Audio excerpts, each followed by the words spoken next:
story most people know goes something like this. The greatest library the ancient world ever built, home to the collected knowledge of humanity, was burned to the ground in a single catastrophic fire, an act of civilizational vandalism so total that centuries of scientific and literary achievement vanished in an afternoon.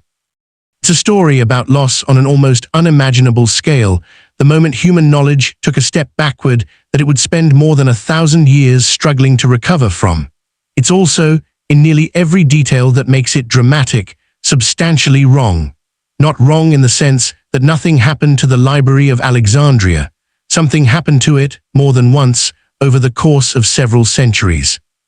But the popular version of the story, a single tragic bonfire, a single villain, a single moment when the light of ancient learning was extinguished, is a simplification that obscures a far more interesting and far more troubling truth. The Library of Alexandria didn't burn down. It was worn down through neglect, through political convenience, through religious conflict, and through the ordinary, unglamorous process of institutions slowly losing the support that had once made them possible. Understanding what actually happened to it tells us something important, not just about ancient history, but about how knowledge itself survives or disappears.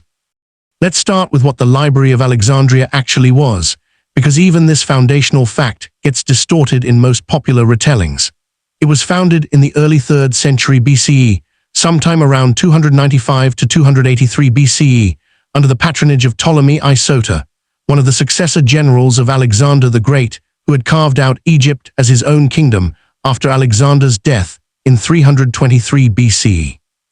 The library was not, contrary to how it's often imagined, a standalone building housing shelves of scrolls in isolation.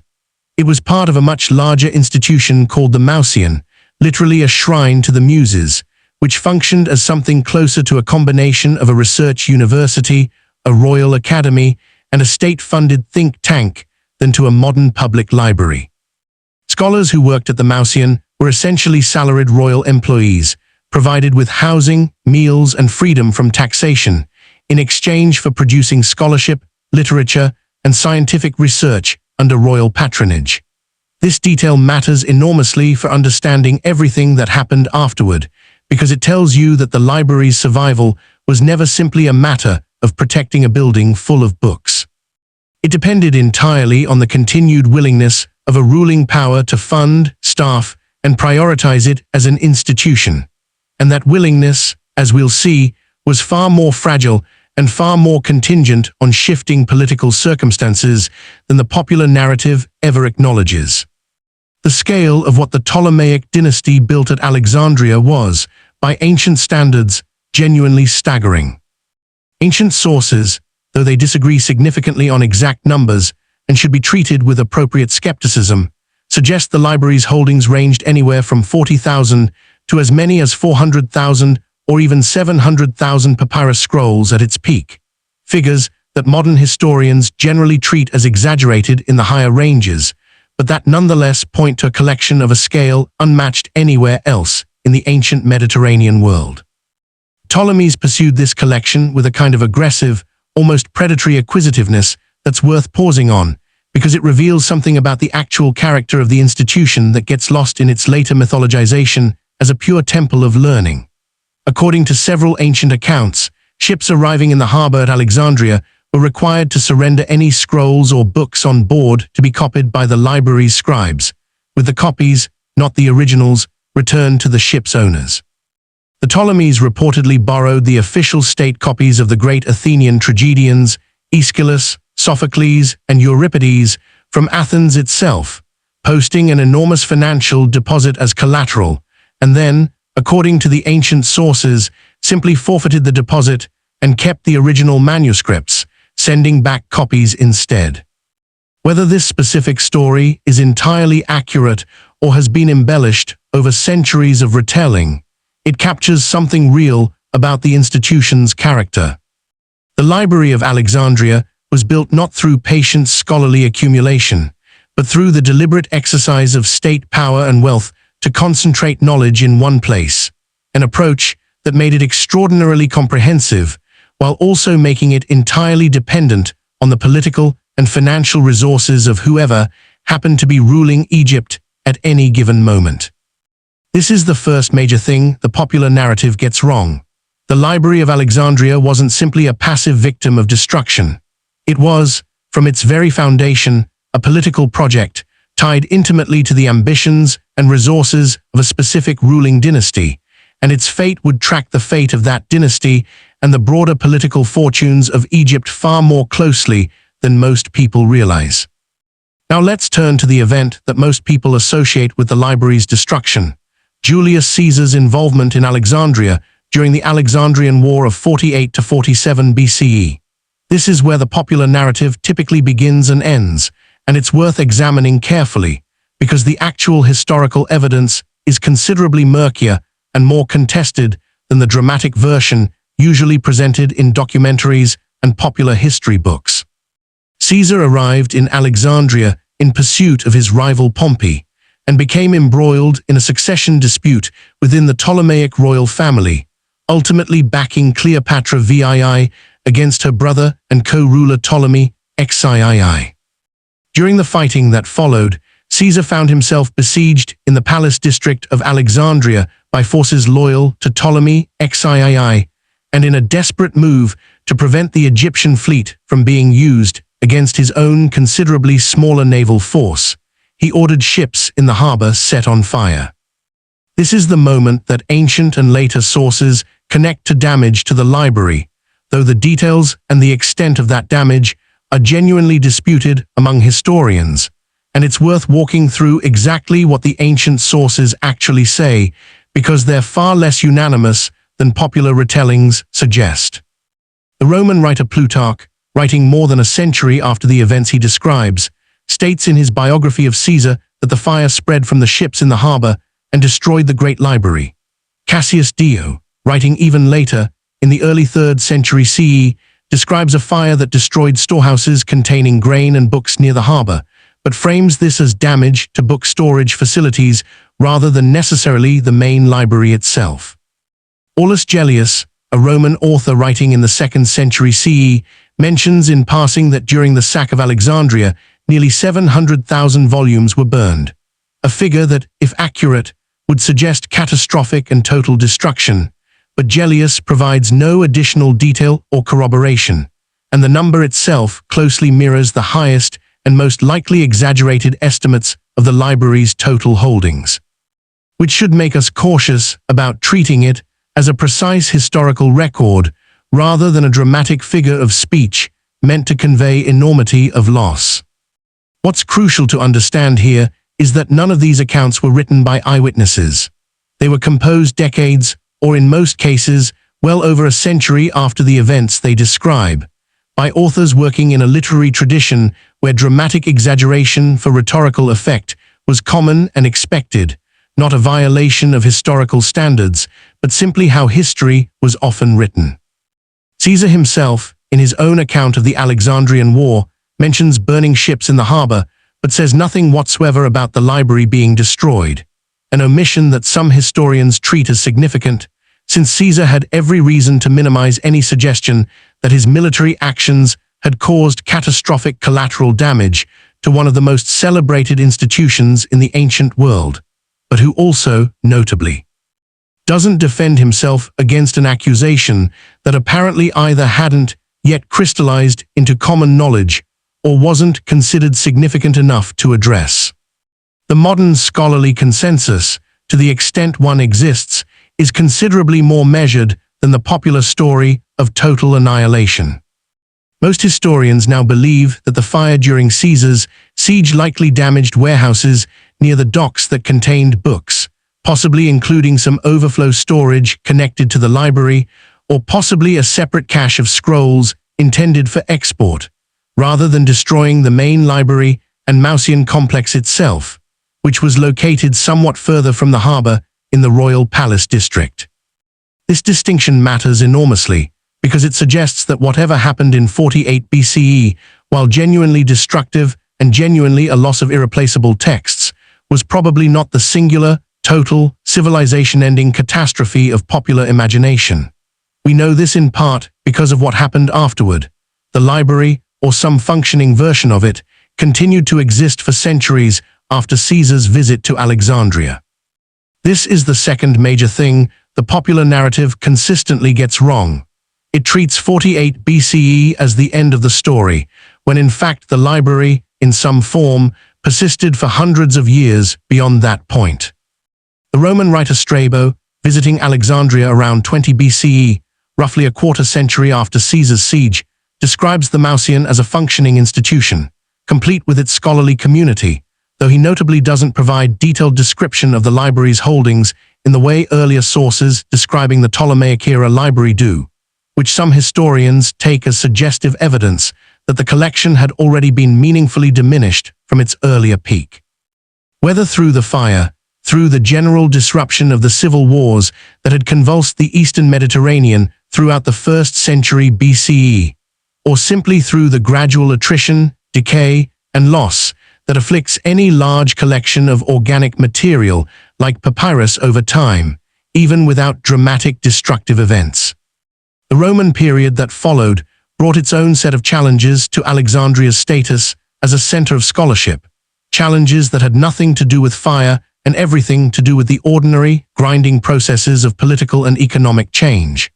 Once Egypt became a Roman province following Octavian's defeat of Antony and Cleopatra in 30 BCE, the extraordinary royal patronage that had built and sustained the library under the Ptolemies gradually diminished. Rome had its own priorities, its own centers of scholarly and literary prestige increasingly oriented toward the city of Rome itself. And while Alexandria remained an important city within the Roman world, a major port and administrative center, it no longer enjoyed the same status as a symbol of dynastic prestige that had motivated the Ptolemies to pour such extraordinary resources into building and maintaining the library in the first place. This is a pattern worth dwelling on, because it represents exactly the kind of institutional decline through simple loss of priority and funding that the dramatic fire narrative obscures.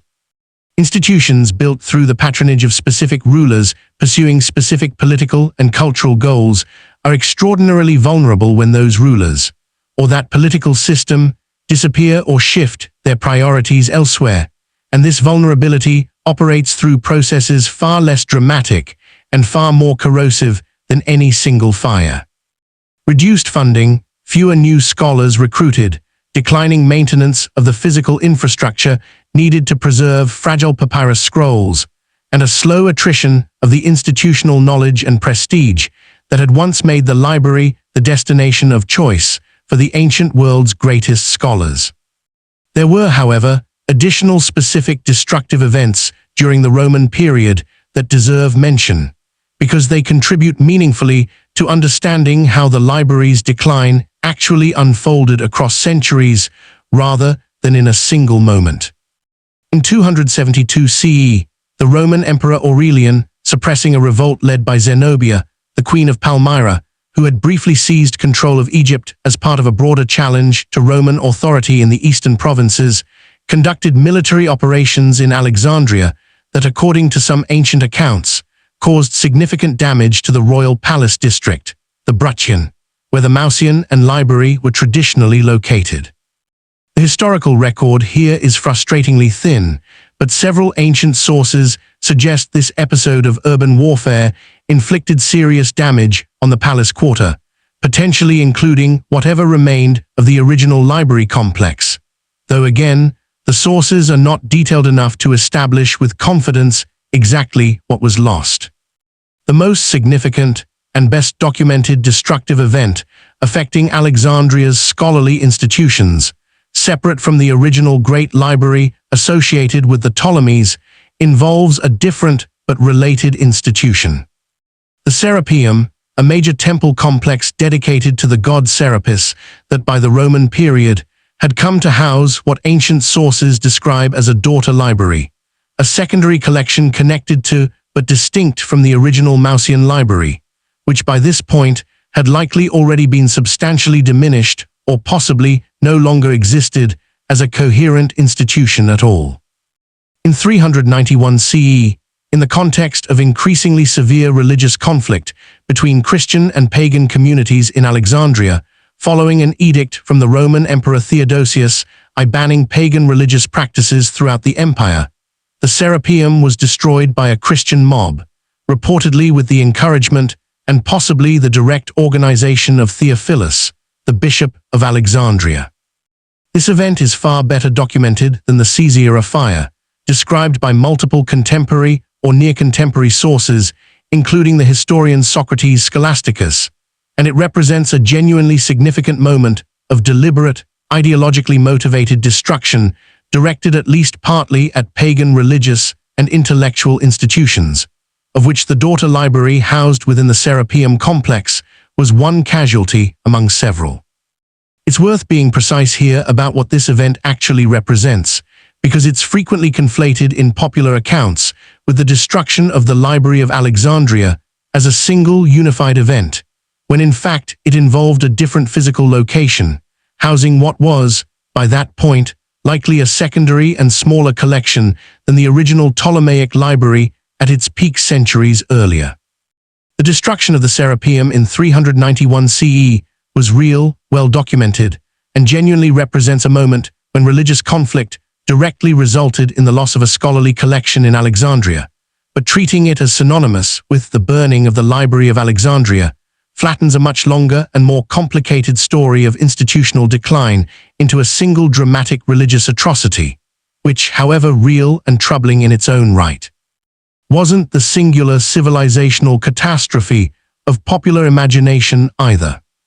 There is a third destructive episode frequently invoked in popular accounts of the library's destruction, and this one deserves particular scrutiny because the historical evidence for it is considerably weaker than for either the Caesarea fire or the destruction of the Serapeum. This is the claim that the library was destroyed following the Muslim conquest of Egypt in 641 CE, supposedly on the orders of the Caliph Umar ibn al-Khattab, who allegedly declared that if the books in the library agreed with the Quran, they were unnecessary, and if they disagreed with it, they were dangerous, and therefore ordered them burned to fuel the city's bathhouses for a period of 6 months. This story appears in later Arabic sources, most notably in the writings of the 13th century scholar Ibn al-Kifti, writing more than 600 years after the events he describes, and it's treated with deep skepticism by the overwhelming majority of modern historians, both because of the enormous chronological gap between the supposed event and its first appearance in the historical record, and because, as we've already established, there's little credible evidence that a major library collection of any significant scale still existed in Alexandria by the 7th century CE, after more than 600 years of political neglect, periodic destructive episodes, and the ordinary decay that afflicts any large collection of ancient organic material over time. Most contemporary historians regard this story as a later legend, likely originating in anti-Muslim polemical writing in later centuries, rather than an accurate account of an actual historical event, though it continues to circulate widely in popular culture precisely because it offers exactly the kind of dramatic, single-villain narrative that makes for a compelling story, even though the underlying historical evidence simply doesn't support it. So what does all of this actually add up to? If we set aside the popular narrative of a single catastrophic fire and instead look honestly at the fragmentary and often contradictory evidence, a very different picture emerges, one that is, in many ways, more unsettling than the dramatic version, precisely because it lacks a single villain and a single dramatic moment we can point to and say, here is where it all went wrong. The Library of Alexandria's decline was a process, not an event, unfolding across roughly 7 centuries, from its foundation around 295 BCE to the final disappearance of any recognizable institutional remnant sometime before the Arab conquest in the 7th century CE. Along the way, it suffered genuine destructive episodes. The fire connected to Caesar's siege in 48 BCE probably damaged some portion of the collection, likely overflow storage near the docks rather than the main library itself. The chaos of civil war and changing Roman priorities likely reduced the funding, staffing, and prestige that had sustained the institution under the Ptolemies. Aurelian's military campaign against Zenobia in 272 CE may have caused further damage to the palace quarter where the library had traditionally been located. And finally, in 391 CE, the deliberate, ideologically motivated destruction of the Serapeum by a Christian mob eliminated whatever remained of a secondary library collection housed within that temple complex, a genuinely documented act of religious violence against pagan intellectual institutions, even if it wasn't quite the singular great library of the earlier Ptolemaic era. What this longer, more complicated story reveals is something that the simple fire narrative obscures almost entirely. Institutions of knowledge and learning are extraordinarily fragile, not primarily because they're vulnerable to dramatic acts of destruction, though they certainly can be, but because they depend entirely on sustained social, political, and financial commitment to their preservation and continuation. The Library of Alexandria wasn't destroyed by any single actor in any single moment. It was worn down by centuries of shifting political priorities, declining royal and imperial patronage, periodic outbreaks of violence connected to broader political and religious conflicts, and the simple, unglamorous reality that maintaining a collection of hundreds of thousands of fragile papyrus scrolls, recopying them as they decayed, funding the scholars needed to maintain and expand the collection, and protecting the physical infrastructure housing it, requires sustained institutional commitment across many generations, a commitment that, in Alexandria's case, gradually eroded as the political conditions that had originally motivated it changed beyond recognition.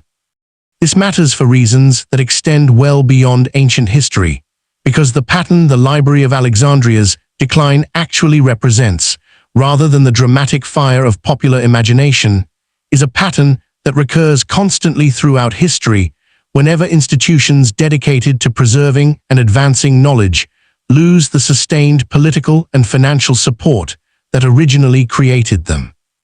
Libraries, universities, archives, and research institutions throughout history have rarely been destroyed in single dramatic catastrophic events. Far more commonly, they've withered through defunding, through the gradual redirection of political priorities elsewhere, through the slow attrition of qualified staff and scholars who move on to better supported institutions, and through the simple, compounding neglect of physical infrastructure that eventually becomes too costly or too late to repair.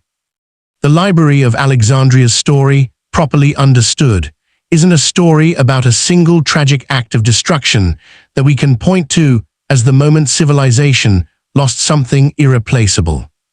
It's a story about the fundamental fragility of institutional knowledge preservation more broadly, and about how easily even the most celebrated and seemingly permanent achievements of human civilization can quietly disappear, not through dramatic villainy, but through the accumulated weight of shifting priorities, reduced funding, and simple neglect, spread out across so many decades that no single moment and no single person can be blamed for the final loss. The version of this story that survives in popular imagination, a single dramatic fire, a single moment of catastrophic loss, is in its own way a more comforting narrative than the truth, because it allows us to imagine that the destruction of something as valuable as the Library of Alexandria required a single, identifiable, extraordinary act of villainy or catastrophe. The actual history suggests something more uncomfortable, that something as significant as the greatest library of the ancient world could disappear gradually through nobody's single decisive action, simply because the sustained collective commitment required to preserve it eventually, quietly, stopped being enough of a priority to anyone with the power to maintain it.